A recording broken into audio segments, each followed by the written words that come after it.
Hello, welcome to my practice. My name is Laurie Raffetto, MA, and this is the first in our series of YouTube videos about common mental health disorders that I see in my practice and that I hope you're interested in learning more about. I thought we'd start our discussion with post-traumatic stress disorder, or PTSD as it's commonly known. Those terms basically mean the following. Post has to do with after or afterwards.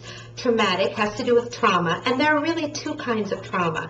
The first is a medical trauma, and that means an injury or a wound or shock to your body or system. The second is psychiatric or psychological trauma, and that means basically the same thing, but the wound or injury or shock has to do with your emotional life or your psyche and not your body. I'm sure that we've all had situations in our lives where we go through a traumatic event and come through on the other side, surprisingly, without a scrape or a mark on us, and yet shaken and kind of unable to leave the event behind. That is psychological trauma. Stress has to do with the reactions that we have to that, and we'll talk about those in detail in a moment. And the final part of the term is disorder. It's the only part of the term that I take a tiny bit of umbrage at, and the reason for that is this. Post-traumatic stress reaction is common. It's a common reaction to what they call uncommon events. It's your body's way of bearing the unbearable. So certain of our body and mind reactions are heightened, certain numbed. And it just happens with trauma. It's automatic. It's our autonomic nervous system taking over. Where it becomes a disorder is when it lingers for a month or more after the events, and it really starts to affect our lives in profound and negative ways. So what are some of these effects?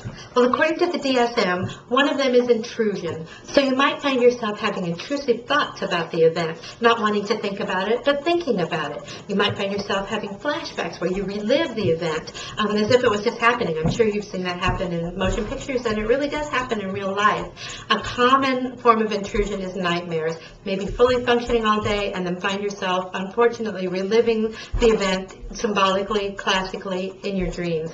Another is avoidance. So you may find yourself numbing or withdrawing or dissociating from life or relationships, or classic avoidance. So if you had an accident in an intersection, for example, and you were traumatized, you may go out of your way to your great inconvenience for weeks, months, years to avoid that intersection and not have to have that reminder.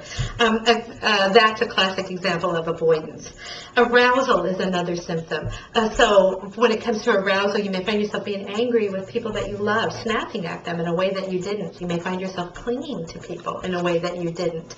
You may find yourself just keyed up in situations where it's just not called for. You may be unable to concentrate. These are all examples of arousal. And a classic PTSD arousal would be insomnia. You can't fall asleep. You may be okay until it comes time to fall asleep, just can't wind down to do it, thinking about the traumatic event.